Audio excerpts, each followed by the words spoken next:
Hello student, channel you पढ़ में आपका वेलकम है।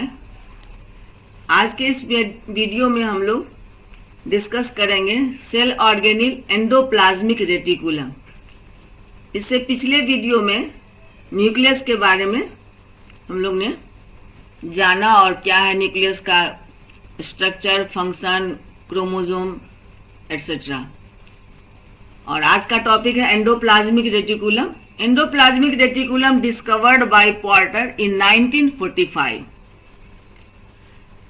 The endoplasmic reticulum is an extensive network of intracellular membrane। चूंकि ये सेल के अंदर का है इसलिए इसे जो है सो पूरा फैला रहता है। Intracellular membrane bound tubes and vesicles that occupies most of the cytoplasm in almost all eukaryotic cell। सभी यूकैरियोटिक, ये डबल मेम्ब्रेन सेल ऑर्गेनिल्स है, सभी यूकैरियोटिक सेल में ये जो है सो पूरे साइटोप्लाज्म में फैला रहता है और इसका एक एंड जो है सो न्यूक्लियर मेम्ब्रेन से और दूसरा प्लाज्मा मेम्ब्रेन से जुड़ा रहता है।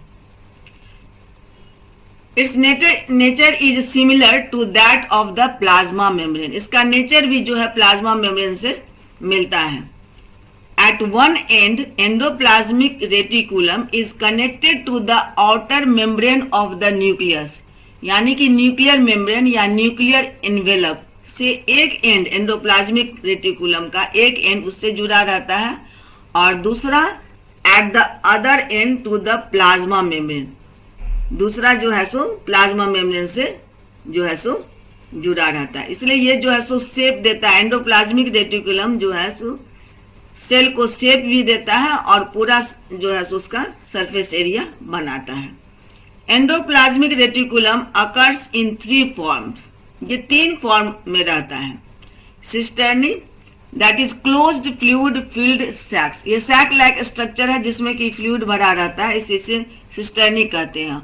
वेसिकल्स एंड ट्यूब्यूल्स, ये तीनों फॉर्म में एंडोप्लाज्मिक रेटिकुलम साइटोप्लाज्म में प्रेजेंट रहता है।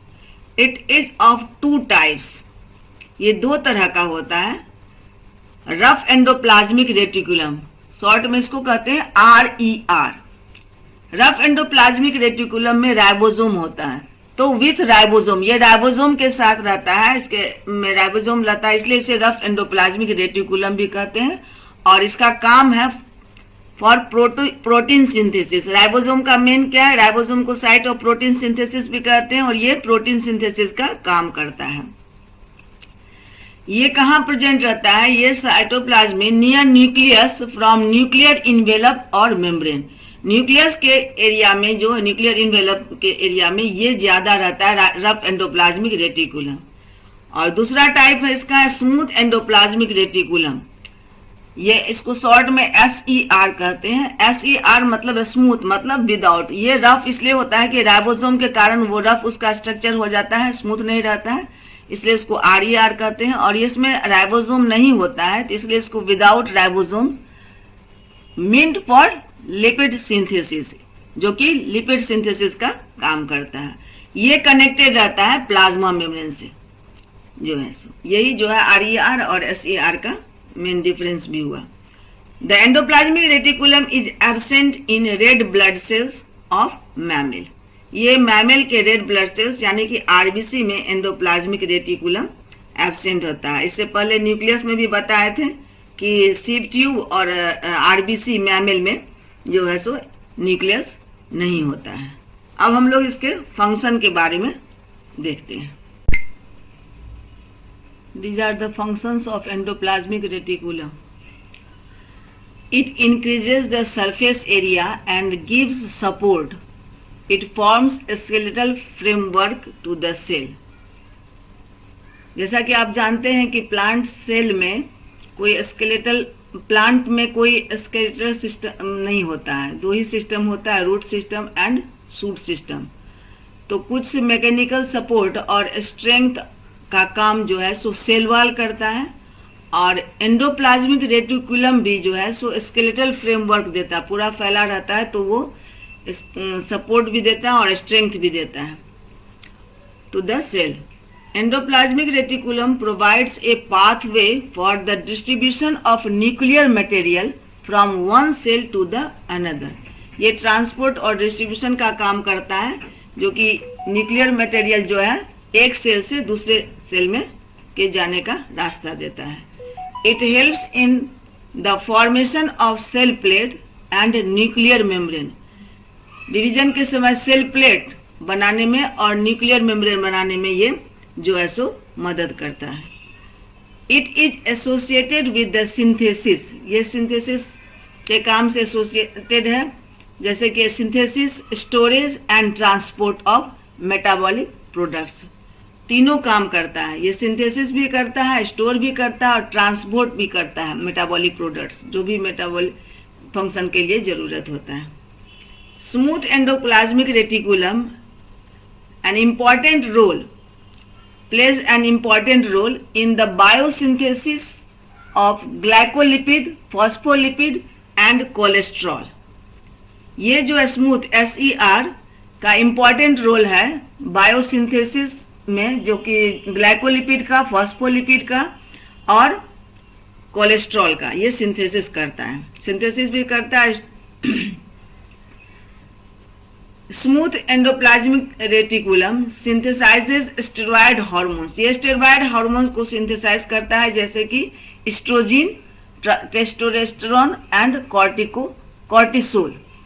एस्ट्रोजन जो है सो फीमेल जो का हार्मोन है, और टेस्टोस्टेरोन टेस्टिस का जो सेक्रेट करता है, और वो cortisol. Smooth endoplasmic reticulum of liver of vertebrate. ये आप जानते हैं कि लीवर जो है सो डिटॉक्सिफिकेशन का काम करता है, तो इस लीवर का जो स्मूथ ER है वो मेन रोल है उसका डिटॉक्सिफिकेशन में। इट मेटाबोलाइजेज वेरियस टॉक्सिक और poisonous substances such as drugs, insecticide, जो भी इंसेक्टिसाइड और ड्रग्स, जो भी टॉक्सिक सब्सटेंस हमारे बॉडी में जाता है, aspirin, pollutants, petroleum products etcetera, ये सारे जो है सो का ये डिटॉक्सिफिकेशन करता है।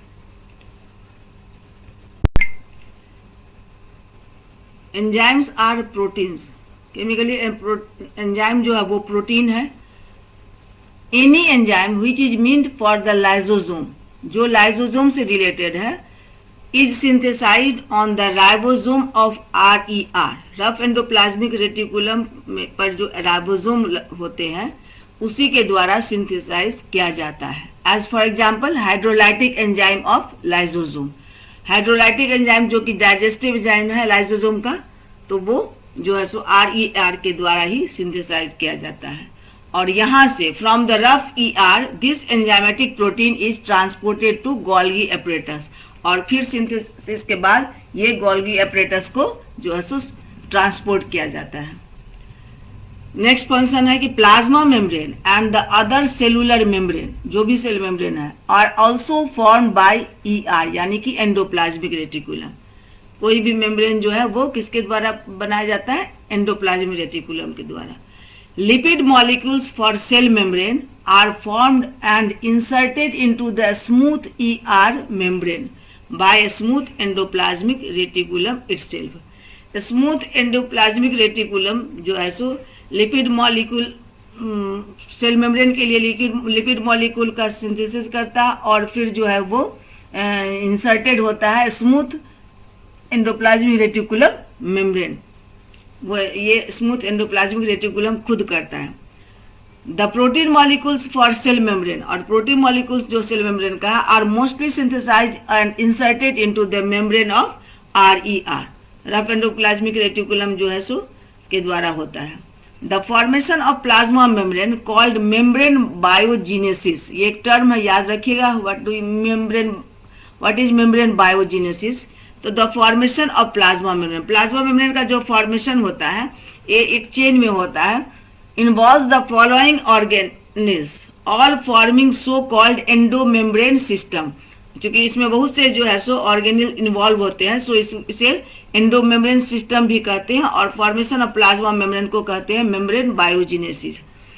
रफ एंडोप्लाज्मिक रेटिकुलम से स्मूथ एंडोप्लाज्मिक रेटिकुलम में जाता है, फिर गोल्गी एपरेटस, गोल्गी एपरेटस से secretory vesicle, and then plasma membrane is formed.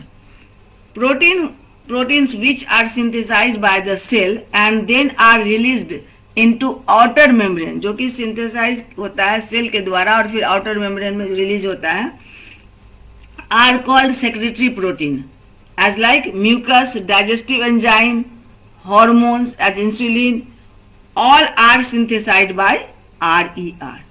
सब जो है सो RER यानी कि रफ एंडोप्लाज्मिक रेटिकुलम के द्वारा सिंथेसाइज होता है. So these are the function of endoplasmic reticulum and about the endoplasmic reticulum. Now we will know about the ribosomes. Now cell organelles, ribosomes. Ribosomes are discovered by Palade in 1955. Ribosomes are extremely small, round bodies found either in the free state or attached with the RER, rough endoplasmic reticulum. Ribosome जो है सो बहुत ही छोटा round जो है सो गोल shape में इसका आकार होता है और ये या तो फ्री के रूप में जो है सो फ्लोट करता है या RER यानी कि रफ एंडोप्लाज्मिक रेटिकुलम से अटैच रहता है. Found in both prokaryotic and eukaryotic cell. ये सेल ऑर्गेनल्स दोनों टाइप के सेल में होते हैं, प्रोकैरियोटिक में भी और यूकैरियोटिक में. In prokaryotic cells they freely float but in eukaryotic cell found both freely and attached with RER. Prokaryotic में ये जो है सो स्वतंत्र रूप में जो है सो फ्लोट करते रहता है और यूकैरियोटिक में दोनों या तो फ्री रहेगा फ्लोट करेगा या RER रफ एंडोप्लाज्मिक रेटिकुलम के साथ अटैच्ड रहता है. There are two types of ribosomes. एक 70S ribosomes found in prokaryotic cells और 80S ribosome found in eukaryotic cells. और फंक्शन इसका है ribosomes are called protein factory. Protein यदि पूछा जाएगा कि which cell organelle is known as the protein factory तो उसका आंसर होगा ribosomes. So ribosomes are called protein factory as it synthesizes protein क्योंकि ये प्रोटीन बनाता है तो ये प्रोटीन प्रोड्यूस करता है इसीलिए इसे प्रोटीन का फैक्ट्री कहते हैं. It acts as a platform and work place. ये वर्क प्लेस और प्लेटफॉर्म जैसा एक्ट करता है किसके लिए? For synthesis of protein. तो this is all about the ribosomes and its functions. Now we will know about the cell organelles Golgi apparatus.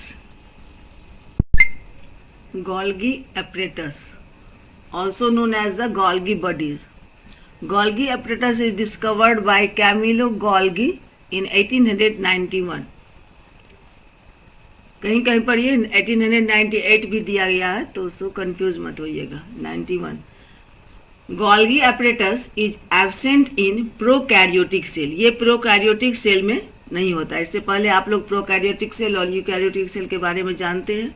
Prokaryotic cell में एक वेल डेवलप्ड न्यूक्लियस नहीं होता है.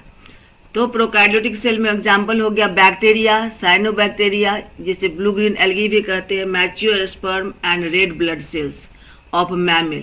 This all are prokaryotic cell. तो Golgi apparatus are absent in this cell. It is disc like structure depressed in one side. यहाँ से देख सकते हैं कि डिस्क के तरह का जो है सो स्ट्रक्चर है और एक साइड से ये थोड़ा सा दबा हुआ है. It is a system membrane bound vesicle arrange together. ये सिस्टम मेम्ब्रेन है जो कि दोनों तरफ से जो है सो बाउंड है और एक साथ अरेंज किया हुआ है. They form sac like structure parallel to each other. You can see here they form sac like structure and all are parallel to each other. These sac-like structure parallel to each other and filled with fluid called cisternae. ये क्या कहलाता है? cisternae. एक को कह लेंगे cisterna. Together जो पूरा टैग जो है तो वो कहलाएगा cisternae और एक सिंगल को कहेंगे cisterna. Short tubules arises from the periphery end of cisterna. छोटा छोटा ट्यूबुल जो है सो periphery end से जो है सो arise होता है. There are two poles of Golgi complex and are called. दो पोल होता है इसका जिसका कि एक कहलाता है सिस फेस और दूसरा कहलाता है trans face. Cis face which are towards the nucleus, जो न्यूक्लियस की तरफ होता है उसे सिस फेस कहते हैं। And acts as receiving and shipping department, ये रिसीव भी करता है जो भी सेक्रेशन है और उसको सीपिंग भी करता है। ट्रांसफेस गिव देयर ऑल, ये जो भी चीज सेक्रेट होता है ये सारा जो है सो दे देता है वेसिकल, जहां इसका टारगेट पॉइंट है वहां जो है सो ये सारा दे देता है, उसके बाद डिसअपियर हो जाता है। इसे ट्रांसफेस कहते हैं। Golgi sacculus are constantly and rapidly renewed, ये डिसअपियर होने के बाद फिर से बनता है और फिर से जो है सो ये अपना काम शुरू करता है, इसलिए Golgi sacculus are constantly and rapidly renewed. तो ये सारा जो है सो गोल्गी अपरेटस के बारे में हो गया। ये आपका डिस्चार्ज वेसिकल है और ये ट्रांस हो गया, ट्रांस मैच्योरिंग फेस, ये सिस फेस हो गया। अब हम लोग फंक्शन भी गोल्गी अपरेटस का देख रहे हैं। Now functions of Golgi apparatus. The main functions of Golgi apparatus are, it is secretory in nature. Main function the secretion, ये secrete करता है बहुत सारे चीज़ों को और पैकेज भी बनाता है, and packaging of materials. So the main function of Golgi apparatus is secretory and packaging of materials. The Golgi complex modifies, sorts and packages the materials coming from the endoplasmic reticulum or synthesized in Golgi apparatus itself. Golgi apparatus खुद जो synthesise करता है वो, और जो materials endoplasmic reticulum से synthesise होकर के आता है उन सारे मटेरियल्स को ये मॉडिफाई करता है, सॉर्ट्स करता है एंड पैकेज करता है। The packaged material include enzymes, mucus, protein, lactoprotein of milk, pigment या melanin pigments, granules in pigments, cell and hormones etc. ये सारे मटेरियल को ये पैकेज करता है, पैक करता है। Packaging involve the wrapping of materials, wrap करता है बाय ए मेम्ब्रेन, एक मेम्ब्रेन से उसको रैप करता है। Forming and transported to vesicle और वैक्यूल्स, और उसको ट्रांसपोर्ट करता है वेसाइकिल और वैक्यूल में। Hence called export house of cell, इसीलिए इसे एक्सपोर्ट हाउस ऑफ सेल भी कहते हैं।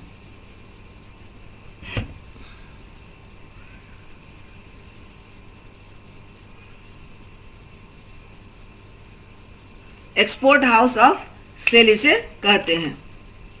The materials for export to be out of the cell are enclosed in secretory vesicle, जिसे बाहर भेजना है उसे इनक्लोज किया जाता है सेक्रेटरी वेसिकल में। It forms lysosomes and peroxisomes, ये इसे लाइसोसोम्स और पेरेक्सियोसोम भी बनाता है। It is also responsible for the synthesis of cell wall and cell membrane, cell wall और सेल मेम्ब्रेन के फॉर्मेशन में भी गोल्गी अपरेटस का रोल है। It synthesizes complex sugar from simple sugar, simple sugar से कॉम्प्लेक्स शुगर बनाता है। और in plant it present it is called dictyosome, they are subunits of Golgi apparatus, वहां टैग नहीं होता, सब यूनिट होता है जिसे कि डिक्टियोसोम कहते हैं प्लांट में। तो these are the functions of Golgi apparatus. So the students, इस वीडियो में हम लोग एंडोप्लाज्मिक रेटिकुलम, राइबोसोम्स और गोल्गी अपरेटस के बारे में, उसका नेचर, फंक्शन, इन सब के बारे में जानकारी प्राप्त की है। तो वीडियो यदि आपको अच्छा लगेगा तो उसे लाइक कीजिएगा और चैनल को जरूर से जरूर सब्सक्राइब कीजिएगा। Okay, have a nice day.